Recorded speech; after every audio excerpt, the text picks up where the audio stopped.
This is Robert Kraft, and I'm your host of the Planet MicroCap podcast, as well as the Planet MicroCap Showcase Virtual Investor Conference and SNN Network's YouTube channel. And I am very pleased to bring you all the final panel of the day here for our MicroCap Investing Workshop, the Planet MicroCap podcast, live virtually. Normally, we do this in Vegas, where all of us are on a panel. Usually, we have a libation or two while we're doing this, but in lieu of all that, we're from the comfort of our own homes, staying safe, and hopefully we can bring you guys a little bit of entertainment here today, and really more or less what we're all doing with the pandemic that's happening. So without further ado, let me introduce our panelists today. We have Jason Hirschman from Hudson 215 Capital, Sam Namiri from Ridgewood Investments, Maj Soueidan from GeoInvesting.com, and Connor Haley from Alta Capital. And gentlemen, how are we all holding up? Everyone good? Doing well. Sam? Yeah, we're hanging in there. Connor? Surviving. Very good. And Maj? Oh, just same. All the above. Awesome. All right. Well, this is our take 3, so I'm hoping that I'm hoping we make it through. But with that, to start off for this panel, I'd like to get everybody's background real quick, couple sentences, as well as your investing strategy, and then we'll get into the meat and potatoes. So starting off, Jason, floor is yours. Sure, that's great. And thanks again for having me here, Bobby. Again, the name is Jason Hirschman. I run a family business and a family office. I've been investing for 20 plus years. I've been running a family business for 20 plus years. And my basic style is growth at a reasonable price. And I'm also a very concentrated investor. Perfect. And then Sam? Hi, I'm Sam Namiri. I run Ridgewood Investments MicroCap Fund. And in the past, I used to have a jewelry company sold online. My investing style is private equity type value investing. We'll get into it probably throughout the conversation. That's for sure. But yeah, that's the quick. All right. And then Connor? I run Alta Capital Management, long-short hedge fund based out of Fort Worth, Texas. Typically focus on small and micro-cap securities with a really strong growth runway. Try to develop a sort of variant view on normalized earnings and free cash flow, sort of looking 3 to 5 years out. And then Maj? Hey, yeah, I'm co-founder of GeoInvesting. I'm a full-time investor. I started investing in the 80s, a long time ago. And GeoInvesting is a membership-only website where we highlight our research ideas to our members. In terms of investment style, we have a pretty wide array of things we look at, anywhere from traditional growth value to puzzle situations. Mainly looking at longer-term plays, and maybe it's a little bit of trading around that, but mainly concentrated portfolios. Perfect. All right. So let's get to that 500-foot or pound elephant in the room and really dig in here. How's everyone been handling how's their thesis, I guess, changed since the official call that we're now in a pandemic? So I think, Connor, you've been pretty public with some of the moves that you've been making. So I'll throw it to you first. What have you been up to? How you been handling it? Well, first, that's a very small elephant, 500 pounds. And I would much rather face that than the current pandemic in the world and in our portfolios. But I guess I would say, look, this is, arguably a 1 in 100 year event. I think no one really has had or even still has a playbook for how exactly you're supposed to navigate a pandemic with, a wide variety of government responses. So, in some sense, we're all learning on the fly. While it's been a period of extraordinary stress in the markets and for portfolio managers, it's also, I think, will present incredible opportunities. And so I think, investors who are able to stick to their investing process while incorporating, real-time information and filtering that with the most objective, lens that they can, will be able to find really attractive opportunities. I've never seen, I don't think any investor alive has really seen a market that has moved this quickly and had, companies' fortunes changed overnight, right? You have investing theses playing out, and then suddenly, they're closed for business, right? That's not really a scenario anyone ever models. And so it's been an extraordinary time, but I'm certainly excited to speak with the other panelists and hear how they've been navigating it. But we've tried to stick to our investing process, and try to scoop up bargains when they become available. Sounds good. Well, with our other three panelists, Jason, Maj, and Sam, I've done interviews with you fairly recently over the last month, and I want to throw to Jason because last time we talked, bad day as an investor, great day as a business owner because your manufacturing plant opened back up in China. So, tell us what's been going on since the last time we chatted. Yeah, it's interesting because the last time we chatted, and I think I used the phrase like rolling blackouts, right? We were expecting more of a rolling blackout to come. I was expecting rolling blackout to come to the United States. What I wasn't expecting was like a national blackout, right? I was expecting more just regional, localized sort of shutdowns. And I think when it goes national, it just changed things dramatically, right? So in essence, what's happened, ironically enough, a few days ago, my factories had to close down again because there's simply not enough orders going to them because of this national blackout that we have. So, the supply chain was screwed up, fixed itself, and now is screwed up again. So there's tremendous ramifications that's occurring that is really hard to, as an investor, take into account. Right. No, I mean, it's nobody. I mean, look, right. There was predictions that, that this could become a pandemic, but then how it would affect everything. I don't think anybody was ready for the impact that it's had on just all businesses, large and small, so I mean, let me throw it to Maj a little bit because Maj, I know you've seen a few of these, I guess, let's say crises, not in terms of pandemics or, health crises, but you've seen some crashes and recessions hit. So, I mean, from your experience, from what you've seen from the dot-com bubble to the recession 2008, back into the early, late 80s. I mean, what are you seeing right now and how's this different? Well, I mean, obviously it's different in terms of, everything is disrupted and there's nothing going on, but you always tell yourself you'll be ready for something like this because you've gone through it before but it's never the same. So, and that was interesting. And I think that what I find really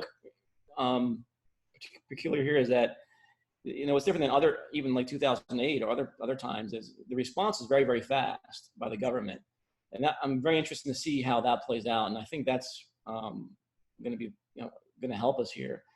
Even when you look back at 2008-9 recession, no one can get out of their way. We couldn't make a decision, for weeks. So, and even when you look at, I guess, the Great Depression, it took some time to get something going there. So this was a really fast, kind of powerful reaction by the government. We don't know if it's going to be the right one yet, but you have that's one kind of positive I take out of it. And what's interesting about all these, what happens through all these type of, well, at least that I've been through, is that we evolve. Some companies will suffer for a long time, maybe forever, but others will maybe benefit. And I hate to use that word, but it is how things happen. And businesses evolve.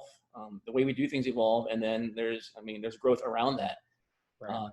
Some companies are going to see, be able to pick up market share because their weak competitors are going to go away. The ones, had bad, a lot of bad balance sheets, just bad business plans.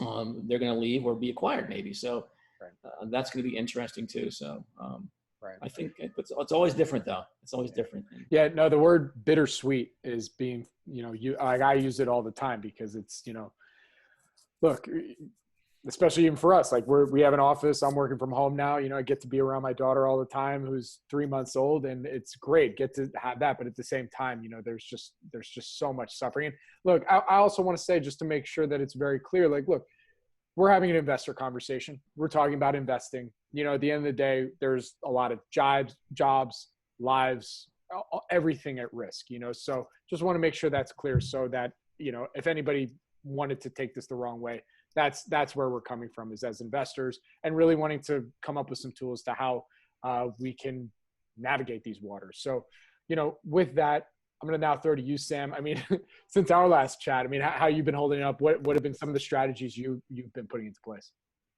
strategies is, I don't think, how do you have a strategy at this time?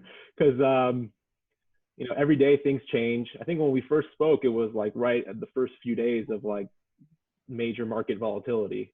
And I don't think anyone expected at that time for things to be shut down completely like they are now. But I mean, for me, it's like every day, I've never really had to think so much in terms of what happens, you know, on a macro type environment like today.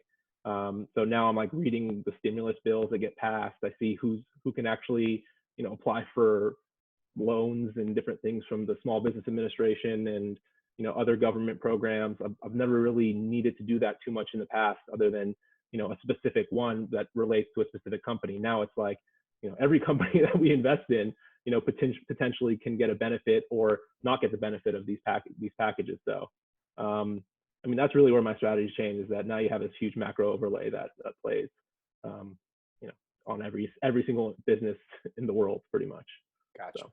All right. So one of the main questions that I wanted to throw to everybody here and to get all your opinion is, you know, how has this pandemic and everything that we're going through, how has that really changed the way you all think about investing in general? You know, we'll throw microcaps in there, but also just the idea of investing, because it's really unprecedented, everything that we just went through, you know. So Sam, I'm gonna throw it back to you first, and then let's go in reverse order. How about that?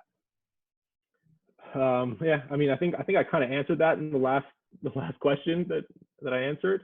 But I mean, it really hasn't, except for that, you know, I think it reinforces that there are these black swan events that can happen that, you know, no, I don't think anyone, I think Connor, I don't know if you mentioned it in one of our chats or here, you know, most businesses, you don't model for revenue going to zero, you know, for a period of time, and who knows how long that period lasts for. And so I don't think anyone has, you know, one of their situations where that happens. So, you know, now it's happened, and, you know, how do businesses survive? What do they do? You know, what government assistance is there? What banks, you know, what access to debt can they get? You know, what happens to equity? You know, there was a really interesting, you know, talk by, I can't pronounce his name, Chamath Palihapitiya, I don't know, the SpaceX board, the SpaceX president, but he was like, you know, let the airlines fail, right? Let them go through bankruptcy. You know, someone else will take over the assets and run the business. So, you know, these are the questions that, I mean, these are the things that you start thinking about when you see something like this happen. And now I think pretty much, at least for, you know, the next 2-3 years or however long we can remember this feeling, I think most investors will think about what happens in a revenue zero situation. Right. Yeah. All right. So Maj, what about you? I mean, how's just investing changed for you? You know, has it changed? I think emotionally you need to be prepared for something like this, and that's what I try to do. And it's mainly behavior, because I haven't really changed much of how I look at companies. I'm still valuing the companies the way I would normally value them, and I'm not looking how the firms will look 6-9 months from now and say, well, has the stocks I own right now, you know, fallen to a level where it's crazy evaluation a year and a half from now, you know? So basically a checklist, you know, one by one, each company, what do I think the outlook looks for the company right now, and what it looks like a year and a half from now. And so I really haven't changed that much. And I've actually been asking my question, like the companies that I do own, of course, there are going to be some firms I don't want to own anymore, just that I just can't figure it out right now. And I can always get back into them. But there's these companies also that I'm finding out, like, wow, they're going to actually maybe be stronger when we come out of this. So, and it's when this crash started happening, I was like, oh, wow, I'm going to go buy all these new companies in my portfolio. And I was like, wait a second, you know, my own stocks, you know, that I own are pretty cheap here. Why don't I just add more of those and become more concentrated? So that's kind of how I'm looking at it. I'm not changing much. I'm just looking at the same. I'm evaluating kind of the same way I would always evaluate it, but I'm not looking at necessarily what does this look like 6 months from now. I'm looking at what does it look like a year and a half from now. And if these companies are still going to be around, I'm be able to buy stocks right now that were trading 6 months ago at, you know, still cheap valuations. Now they're even cheaper based on that particular, when they get back to that number. That's, I'm not really doing anything fancy about it. So, gotcha. Jason? I think, you know, I'm a growth investor, right? And so what I really am looking at in my portfolio is I don't want to become an accidental turnaround investor, right? So you're looking for certain companies, you're viewing every company that you own, and saying, is this company permanently damaged because of the coronavirus, right? And you have to think about a few scenarios, right? The V, the U recession, how long these no revenue conditions go, what their balance sheet looks like now. And you don't really want your portfolio to dramatically change just because of the coronavirus, right? So it basically comes down to, I always ask myself three questions, like of the stuff I own, what should I buy more? Of the stuff I own, what should I sell? And of the stuff I follow, what should I buy? And the coronavirus changes things. It makes things much more difficult in the short term, right? But in some ways, I would disagree by saying it's so different than the Great Recession. That was remarkably different too, right? And it was a banking-centered recession, but banks were going under, just like retail conditions are really suffering. So yeah, the song is different, but it's still the same old rock and roll, So basically, just going down the list and seeing, what should I do in the short term. That's an interesting analogy. I mean, this is like Rolling Stones rock and roll that we're dealing with. Yeah, I understand. But the Great Recession, that was pretty bad too, right? And that one, we didn't even know whether the government was going to step in the beginning, right? Like Maj said, like this one is an immediate government reaction, right? We know the government is going to backstop a number of industries, at least try to help out small businesses. Early on in the Great Recession, we didn't know what they were going to do. Yeah. I mean, one quick follow-up are you now thinking about, obviously now there's a lot more factors. Sam alluded to this earlier where, you're reading a lot more about different policies that are in place. But it seems like now you have to think about different types of, not just risks, but different factors that could affect those different industries or be catalyzing for those industries down the road. Like, and for instance, different policies that might be coming into place and thinking about how the government might affect some of these different industries. So, how much, I guess, thought are you guys putting into that now when you're evaluating some of these micros out there? And Jason, sorry, I'll throw it back. Okay. I'm kind of like Peter Lynch in the sense that I really want to focus on the individual company conditions, right? So I'm a reluctant macro investor now to the extent I am, right? You have to read through these policies. You have to consider how it affects the balance sheet, the PPP program, especially for microcaps. But, I still, and maybe it's foolish, but I still think that, a few years out, we're going to go back into normal conditions again. So I don't want to shift too far the other direction and really play a game that isn't really not my natural game. Gotcha. All right. Well, I 100% agree with you, Jason, on that. But I think where I'm starting to read about the actual details of the PPP program and other government loans is that, will they be able to survive? Who knows how long this goes? This is like a 1 month.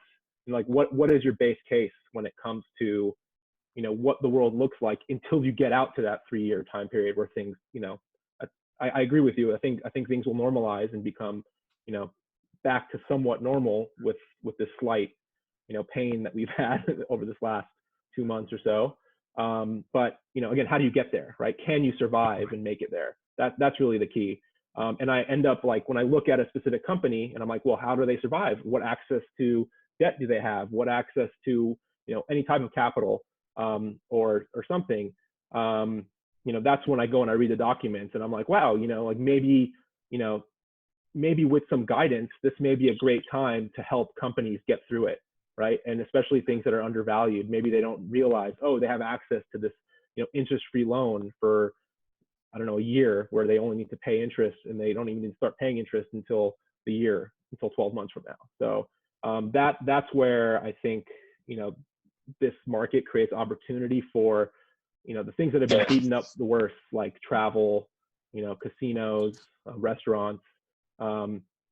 And if they're able to get assistance and be able to make it through, right? I think a lot of them won't make it through. That's one of the issues, right? A lot of them are like, I don't even want to deal with this anymore. It was a hard enough business before it started. Let's not keep it up. So yeah, I think it's kind of like the strong will survive. The good ones will get more market share once things normalize. The question is, when does that happen? So sure. So Conor, what are your thoughts on all this? I had the original question earlier and, how, investing may have changed for you, but, we just talked about a couple of different policy things that could affect certain industries. I mean, what's your take there? Yeah, I mean, look, I'd say we've had this period of rapidly changing facts, right? The facts, the case numbers, like you can go crazy tracking case numbers and deaths and curves in every country and track every regulatory change in each country and what governors are saying. You could spend 24 hours a day doing that. And certainly there are some investors who, some I really respect, who have talked recently about, trying to sort of time cyclical stocks coming out of this because they've been punished too much and things like that. That's not really my strategy.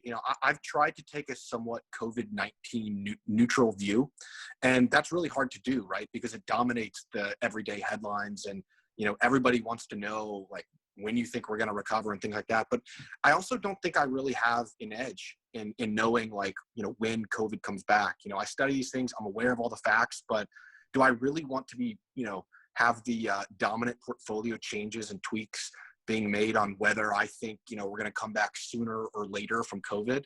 Not really. And so, I think in this market environment where day-to-day swings are crazy, everyone's concerned about short-term.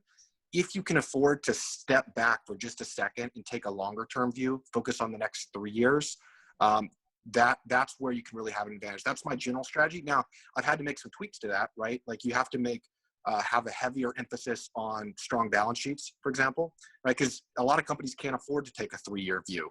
But if you can, and frankly, a lot of investment managers can't afford to take it that either, given sort of the constraints with clients. So I think if you're in a position, though, to take a long-term view, both with the companies you own, the companies you're researching, and the investors in your strategy, there will be tremendous opportunities here. And there are opportunities for things that have been, beaten up more than they should, for things sort of baby thrown out with the bathwater.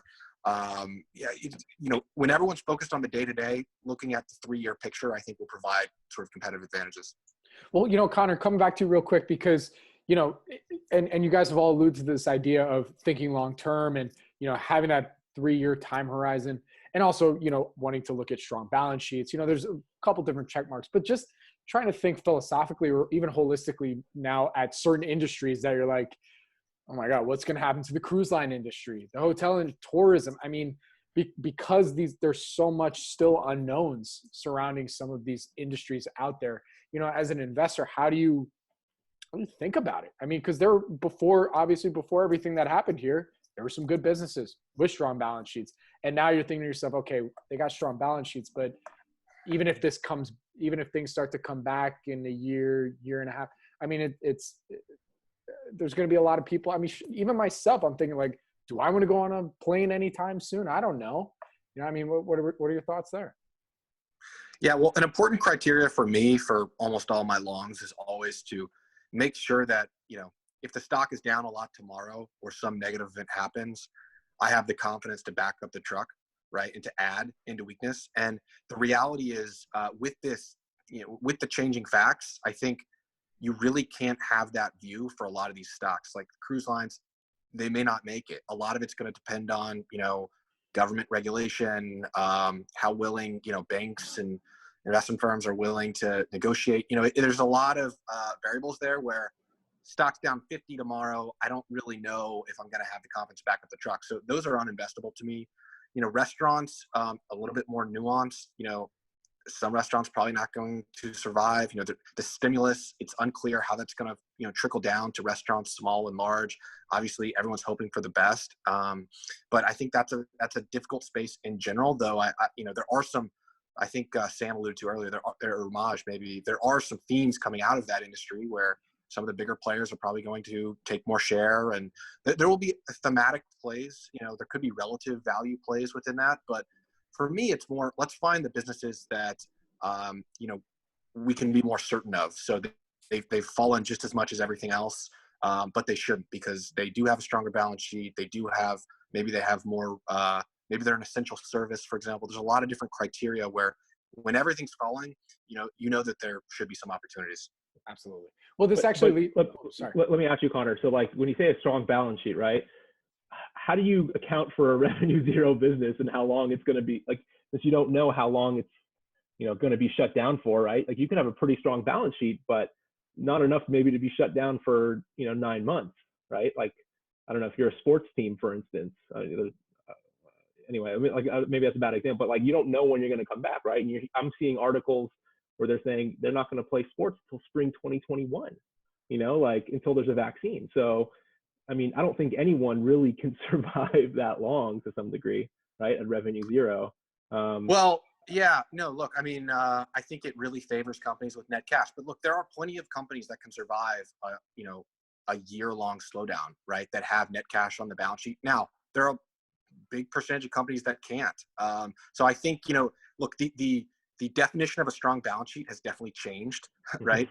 Amid this COVID-19, like companies we thought maybe had good balance sheets 3 months ago, and were conservatively 2 times levered, right? That is not language being used anymore, and so the definitions have changed. But also understanding cost structures is obviously more important than ever before. It's always important, but companies that have more variable cost structures versus fixed, companies that own their properties versus lease them, all these types of things factor into how vulnerable are you to a prolonged slowdown.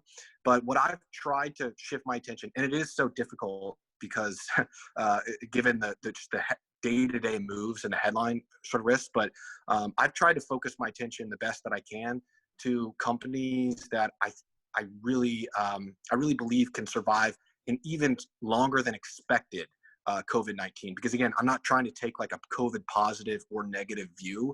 I'm trying to take sort of a neutral consensus view, and then find companies that can ideally outperform in either environment. Well, Connor, one more quick coming back to Maj, Jason, I want to get your opinions on all of this too. But, so what are you seeing as more COVID neutral industries that are making the most sense to you to look at? Yeah, absolutely. So, for example, like one theme of mine recently has been online gambling, right? Obviously, casinos are hurting in a very big way, basically all shut down in the U.S., most abroad as well. But people still want to gamble, right? And even with sports being, almost all sports being shut down, people still want to gamble. And so you've seen a big shift to sort of iCasino, people playing casino games online. There are a lot of opportunities, I think, in that space. Small players, large players, winners, losers. I've been spending a lot of time there because, one name, for example, I won't say the specific name, but I can say there were some stats that came out of Italy during like the middle of the quarantine, right? It was like ground zero in Europe, right?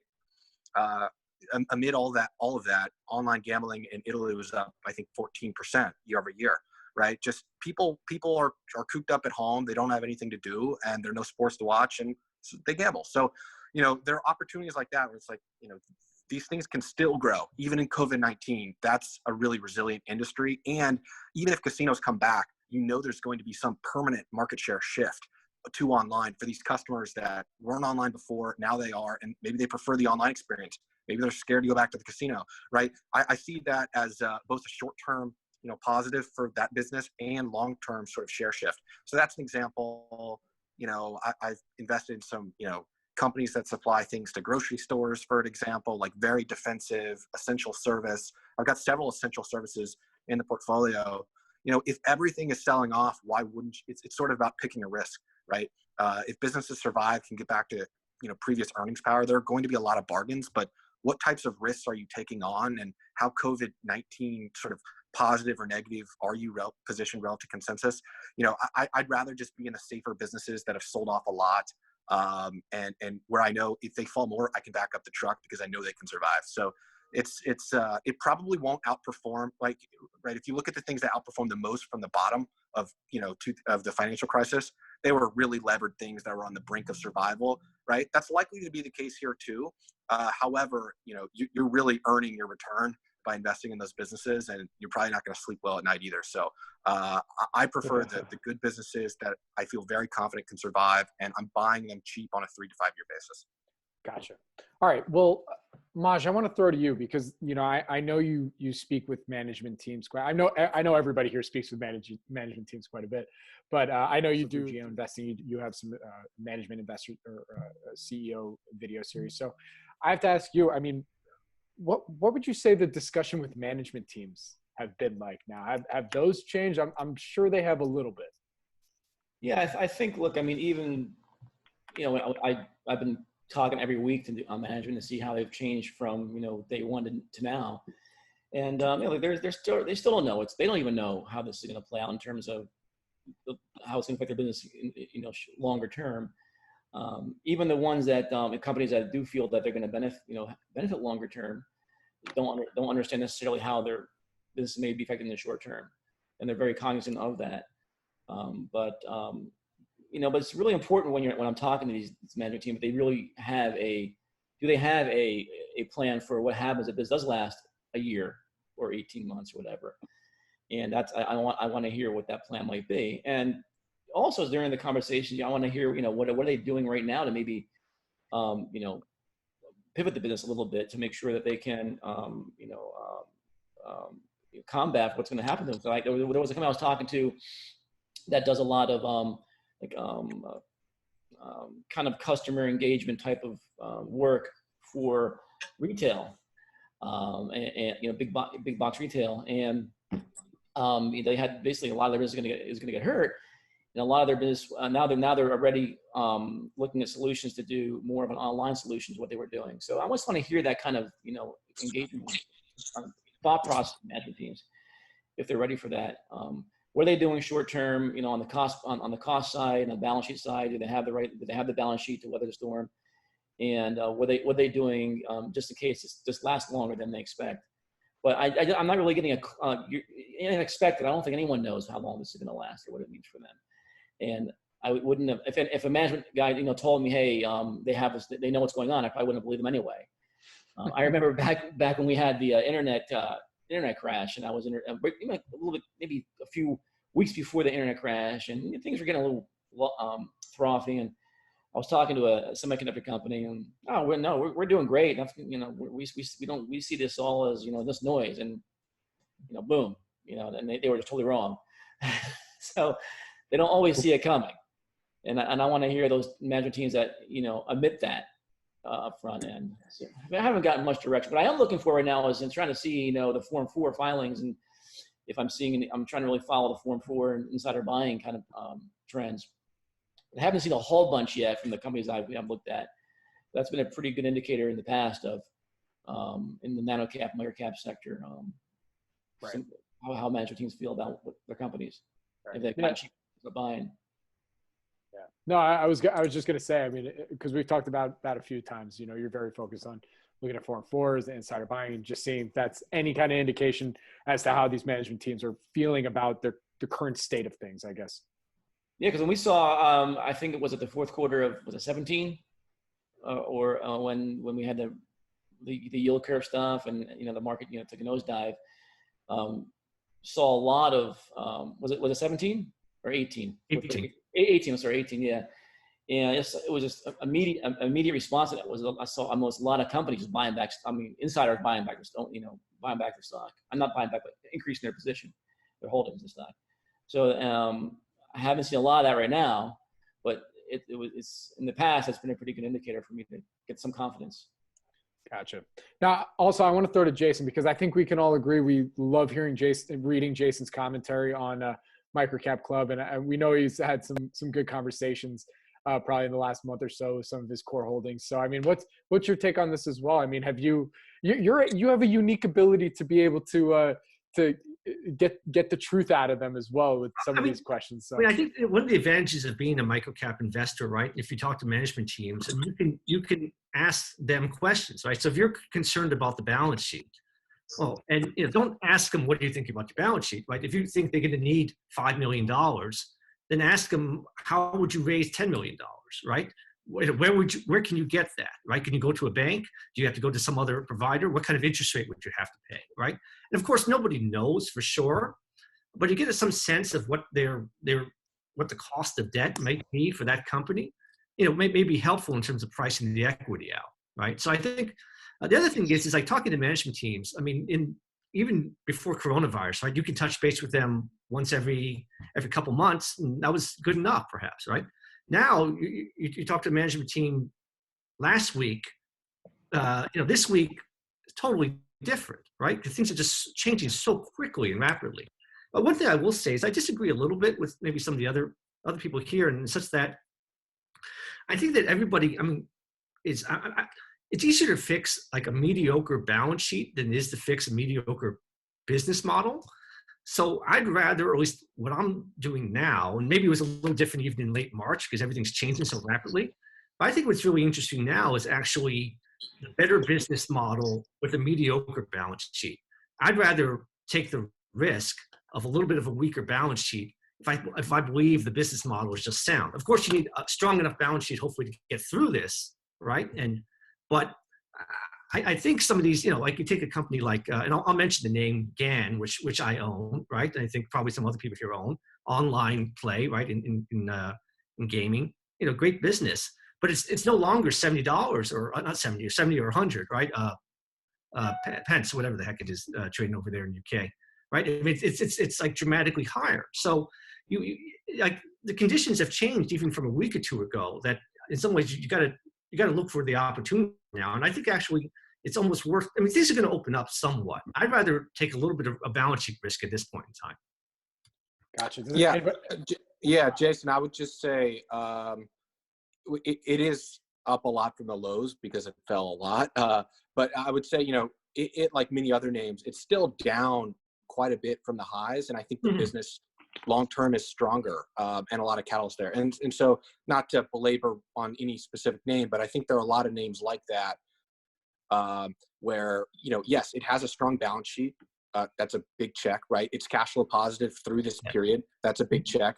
And it will benefit long-term from structural shifts. And so, and I am long GAN, by the way, full disclosure. But so if, you think about a name like that, and I think it benefits in multiple different ways, and it's come down a lot from the high. So I'm not so concerned about where it is relative to the, the all-time low, Sure. right, amid this panic, illiquidity selling. It's more about, does it trade at a reasonable multiple given the fact pattern today? And I think the answer, in my opinion, is no. And so if you can find those themes, I think that's very attractive. But I would also, I guess I would throw a question back at you a little bit, because when you say, I'd rather be in a good business model with maybe a mediocre balance sheet, I mean, isn't that inherently a somewhat sort of positive COVID-19 view, sort of we have to get back? Because if this does last longer than expected, companies with mediocre balance sheets may not survive. Yeah, it depends. I mean, right? I mean, I think all of us in some ways are building some kind of assumption into, when you buy like essential companies with very strong balance sheets, you're making a choice too, right? Now, and yes, I'm making the choice also with a mediocre balance sheet company, and I wouldn't necessarily build an entire portfolio around them, but I think it's just at this point in time, I guess you could say it's a little bit optimistic, but I do think that there's, if you look at China, you look how some of these other countries are opening up, we are going to open up, some revenue will come back, and therefore, I don't think it really pays to build out these, zero revenue for a long time kind of models. I mean, I think you can do reduced revenue for some time. So I think actually a mediocre balance sheet may be better, may be good enough in many cases. I agree with Jason on that too, in terms of like this doomsday scenario that a lot of people talk about, and is it really a realistic scenario? I mean, I came across an article today, you probably might have seen it, that cruise ship bookings for 2021 are already on the rise, despite the COVID. So, we're just creatures of habit, and I think that eventually this will be a memory for many people in terms of how we live our life and stuff. So, I kind of agree with that a little bit, Jason, on you with that. Yeah, I don't want to disagree with Jason because that's not my Jason's a smart guy. But I guess just, and look, it depends on, obviously, like nuance is very important here. So it depends on what your definition of mediocre balance sheet is, whatever. But I guess what I would say is, like, for example, to use the cruise ship example, like my understanding is, yes, they're on the rise, but that's predominantly from customers who had, ships canceled, and now they're using a free credit, which has to be applied in a future period. So it's not like you really have organic bookings accelerating. In fact, you don't have any cash inflow at all because they already collected the cash and they just given you a credit. So, I wouldn't look at something like that and without looking at the fine print, because it could be misleading. And, when you look at China as well, and again, I don't want to paint a very bearish view. I tend to be more optimistic, but I also want to make sure that my portfolio companies can survive. And when you look at something like China, I mean, we don't know what the second wave could look like, right? We don't know. Like, my understanding is they've already had to re-shut down some theaters and other things that had opened up. And so, I think the market right now is gyrating between, we're all clear to doomsday, and like most things, the reality is probably somewhere in the middle. And I guess what I would say is, I do think that there are opportunities out there in businesses with very safe balance sheets that are cheap. And why not find those, particularly if you can invest in small microcaps. Like, small microcaps underperformed on the way up. They've underperformed on the way down. There's a lot of things that have fallen a lot that I think are pretty safe. And I think there are opportunities out there that allow you to be a little bit less bold, I guess, on COVID-19, and you're still buying at a cheap multiple for a pretty high quality business. That's my approach. But certainly hope that we open up, and ultimately most businesses with good business models likely will survive. But trying to take sort of a neutral COVID-19 stance. I agree with Conor on that too, because there's a lot of, what about the scenario, like you're saying, is comes out falling with, great balance sheets and great models. There's some really mispricing there too. So you might not have to find, might have to go to a mediocre balance sheet. The valuations are so out of disconnect right now that's an interesting, way of looking at it too. And that's what I'm really looking for. These great balance sheets with, good models that I can get really cheap. Sam, I think I saw that you also had a take too. So what are your thoughts on this? Well, I mean, just on Conor's point, like, Singapore was kind of like seen as handling this crisis really well, but earlier this month they shut down their casinos for a month and shut down a lot of businesses. So, I mean, I see I kind of agree with what Conor's saying. He's kind of got to prepare for the worst and obviously hope for the best. But I think there are, if you have a good quality business like Jason is talking about, even if your balance sheet is mediocre, you probably have better access to capital than a poor business, right? So it'll help them survive, get through this period and get to that 3 to 5 year time period that Conor is looking at. So, but yeah. So, to be clear, I do not like the cruise ship industry, by the way, just to be clear. I don't know. I heard long was. Yeah. The report did say that there was a significant amount of new bookings too, but okay. I don't like the industry at all. I'm just he doesn't like the industry, but he loves cruises. I hate cruises too. Now I hate it even more. I was promised if I did this panel, we would do the next year's version on a cruise ship. I don't know. Oh, yeah, no, for sure. That's our next conference. We're going to be all of us on a cruise ship, and I'm sure everyone will love it. So hey, one thing I got to toss in for disclosure purposes, I actually also am long GAN as well. So. Gotcha. Maj, when are you going to go long GAN? Enjoy. I guess I have to. You convinced me. Because it's turned into a GAN panel. Full disclosure, I am not a shareholder of GAN. They're gambling. But one of the questions that we talked about prior to our panel today that I would love to hear everyone's opinion. And you guys have kind of alluded to it a little bit, but I'm really interested in the trenches. Kind of the practical things that you did. You saw the news, things are going down. All right, got to do this, got to do that.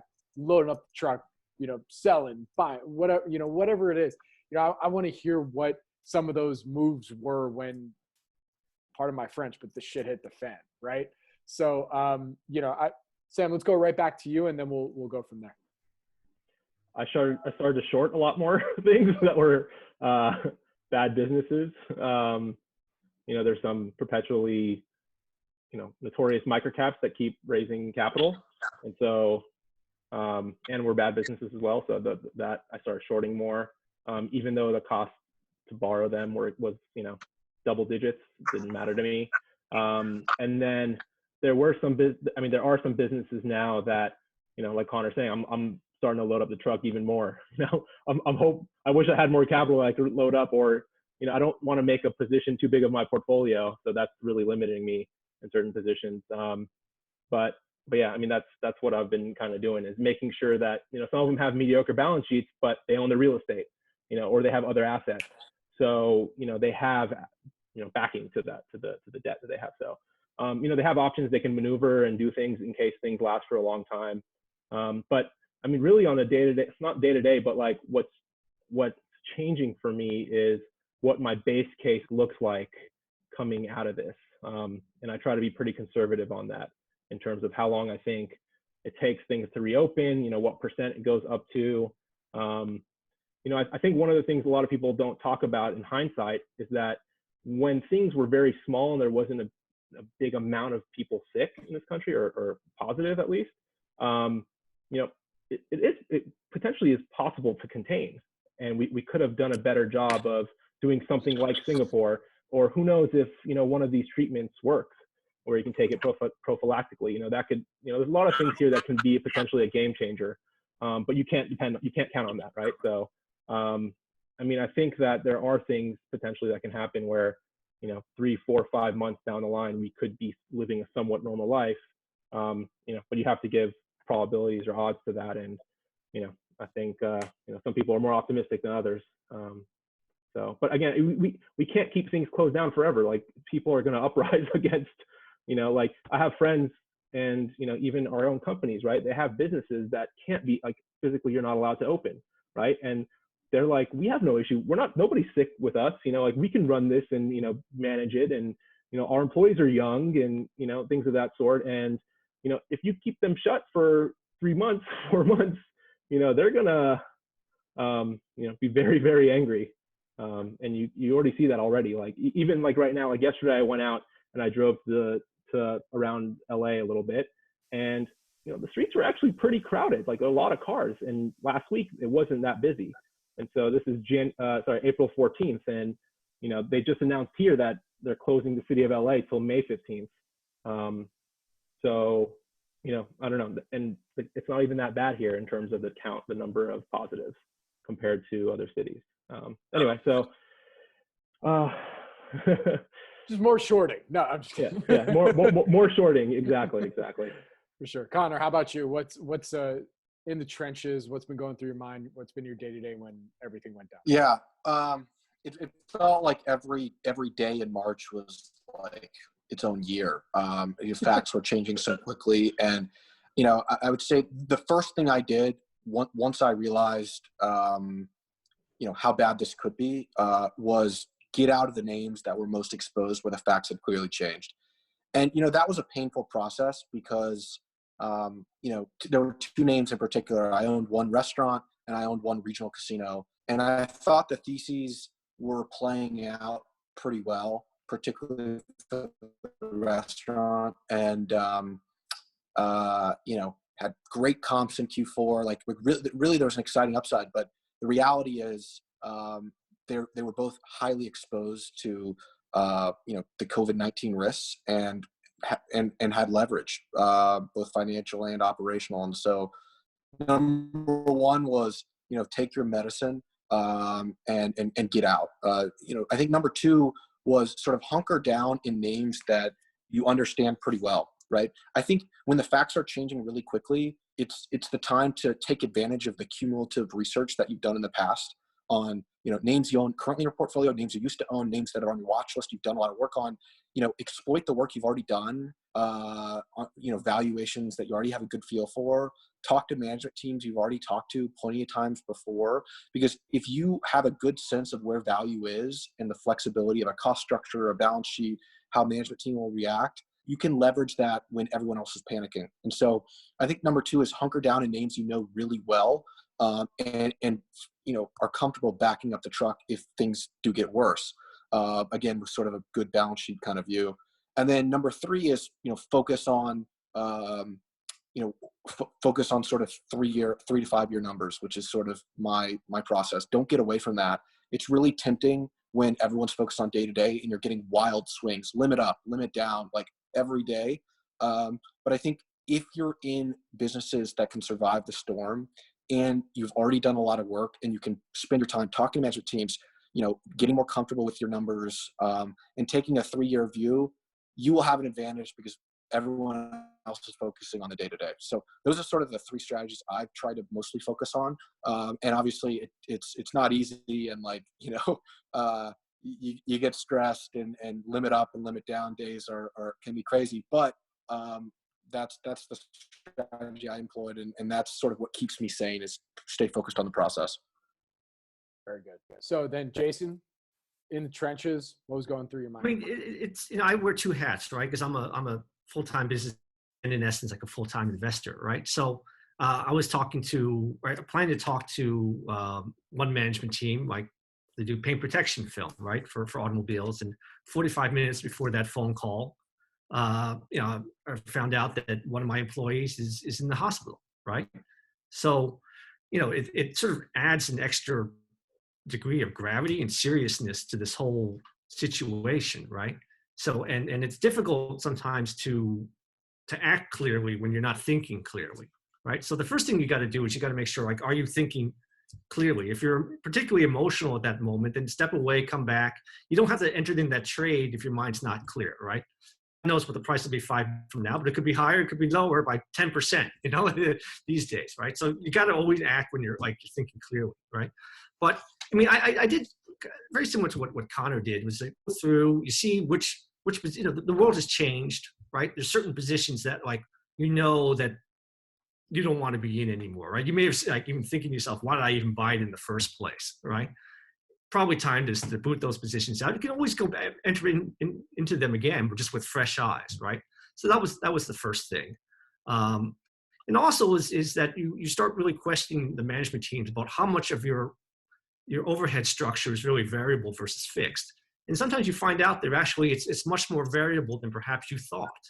And that's that cash burn that they have or they may have is really quite important. And the last thing I would just say is that one probably always undervalued is the creativity of certain management teams. Some management teams are just more creative in finding ways of finding solutions, right? And you can't pull up a Yahoo Finance chart and see what kind of creativity they have. That's another reason why it's always important to sort of talk with certain management teams to get a feel for them. Very good. All right, and Maj, you were in the trenches. What were you doing? Yes, well, that's a great point. Really awesome point you made there. Some management teams just figure it out, and they can pivot. I mean, there was a stock I came across that I own it, and for several years. And they have a metal fabricating business, and they're making metal for hospital beds. And it's interesting kind of this pivot they made there, and so yeah, that's a great point you made there. But yeah, I think when when this first I had to believe that this was really going to be a problem, and I was in how seriously do you want to take it, and I didn't want to make a decision right away on that, and alter my whole portfolio based on that. Then when it became real, this is a problem, then I had to make the decision, okay, what am I going to do here? Am I going to be stick with my guns to be a long-term investor and think long-term? And once I was able to be in that frame of mind, I said, okay, well, I'm going to eat the pain in the stocks I like in my portfolio and just deal with it. And like Conor said, then de-risk, where can I de-risk my portfolio to, where it doesn't make sense? And those are hard decisions. And it was really hard emotionally because, when you make that decision and you think you're making the right decision, you want to invest long-term, you read all the stats about investing long-term, why it's better. But it doesn't make it any feel better when you see your portfolio getting decimated. So I did a lot. The very first part of it, and once I made the decision, I made a decision, I de-risked, and I wasn't going to make any. I was like, I got to step away now. Let me go start taking more walks, more jogs, just getting away from the computer. Not making any. I didn't want to interview anybody at that point in the management team, because I didn't want to have that any outside influence at all.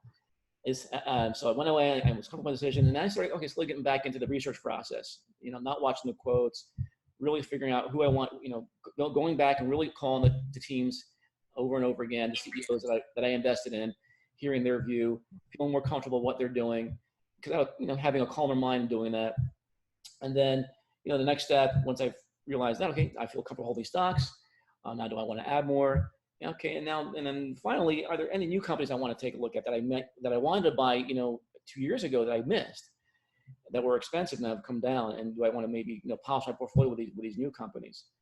And I'm spending a lot more time, I always do a lot of research, but not really spending more time doing research and less time, looking at my portfolio and looking at stocks and looking at the day to day, and just I find that kind of refreshing actually. It kind of gets you, these kind of moments kind of reset you sometimes, reset your portfolio, but it can also reset your mind frame in terms of doing research again and loving it again and getting more involved in that and getting away from the day to day that the market tries to suck you into all the time. Absolutely. All right, guys. So we're at that point. I want to get everybody's final take, whatever it is, investing and otherwise, parting advice, parting tools, anything in that nature. So let's get everyone's thoughts there. So I'm gonna start again with Connor, and then we'll go through everyone. Parting advice. Okay. I guess I would say, stick to your process, right? If you're losing confidence in your process based on, a big move in a stock or a big move in your portfolio one day to the next, then maybe that's not the right process for you. I think understanding your own process and sticking to it and just adapting it rather than, scrapping it, right?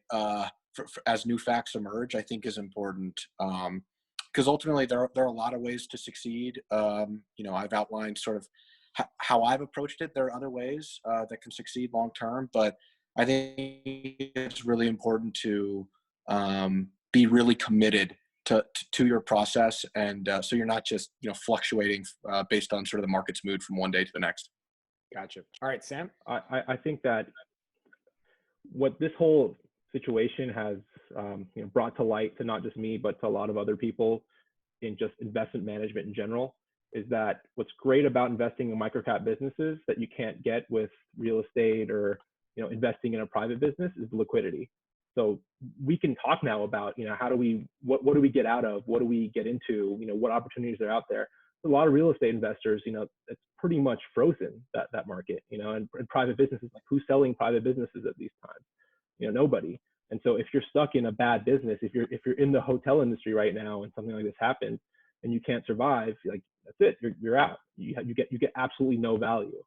But as a microcap investor, you're allowed to sell. So I think this is like reinforced to me, and I think it should reinforce to others that being a microcap does have value because of the liquidity. So I think that's one parting take that I would give to people who just invest out in general in any asset class. Jason? I think these kinds of crises, whether it was like the 2008 crisis or this one here, are really just a great opportunity to upgrade your portfolio, right?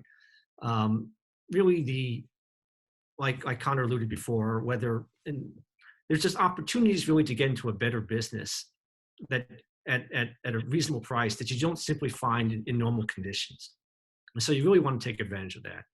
The other thing what I would suggest is that if for people out there who have not out to a management team in the past, this is really the opportunity to do it, either through booking one-on-ones, let's say at your conference, or to reaching out to them just at other times, right? This is I don't know, if you've got a lot of money in microcaps, this is really the time to sort of reach out and talk to management and get them to answer some of the questions that you have, hopefully before dumping some position that you feel uncomfortable about.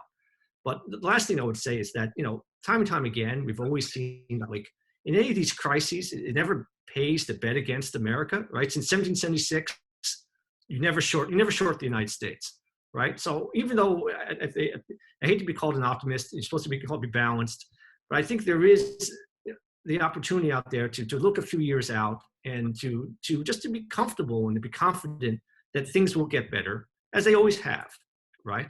So, and just to make sure that the companies you're investing in can reach that point, but have the confidence to know if they reach that point, things will be okay. Perfect. And Maj? I think it's a great time to move forward. No matter how bad you feel about what has happened to you, your portfolio, just emotionally, it's just really important to just take a step back and move forward. Things are going to get better, and it's really a great opportunity when these things happen to reset. Like I said earlier, relook at your investment process, what did you do wrong? How can you improve it? And, build on the things, if you had success, that have, worked in the past, and just keep doing that. To me, that's always been good for, I know every time I've been involved in one of these, kind of crashes or resets, that's always reminded me, hey, there's some junk I have in my portfolio. Why did I do that? I shouldn't be doing that. And it's a great opportunity, just to make your portfolio stronger and come out of this stronger. And you'll be amazed if you do that. And I think you all agree with this, how fast your portfolio can recover when you end up getting rid of some of the stuff you maybe shouldn't have had, or isn't going to, or have to admit isn't going to survive or do as well in this environment. And maybe you have to make choices there. Well, I need to, there's companies I really should be in, maybe new companies, or even invest more in the strong ones I have. So I think that's how how I'm looking at it right now. And I'm feeling better about it, and just loving to bring me back to doing, intense research and looking at the process again and seeing what I can do better.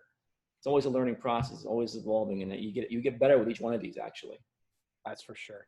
And if I could have my own take, it's going to be more of a life take. It's just definitely been embracing just being thankful and grateful for, family and friends, for health, and just hoping the same for everybody as well, and really just staying safe and being healthy. Like that's, and listen to all the guidelines that are out there. Yeah. Being healthy, number one. Yeah. Definitely, don't be a ding dong, and, think everything is okay when it might not be yet. So just continue to listen to the guidelines and being safe. So with that, let's get everybody's website where they can contact you, find more information. Let's go reverse order. So Maj, where can everybody find everything they need to know about you and GeoInvesting? Yeah, you can come to GeoInvesting.com. That's GeoInvesting.com. You can send me an email directly at Maj, M-A-J, at GeoInvesting.com if you want to learn more about what you do. That's it. Cool. Jason?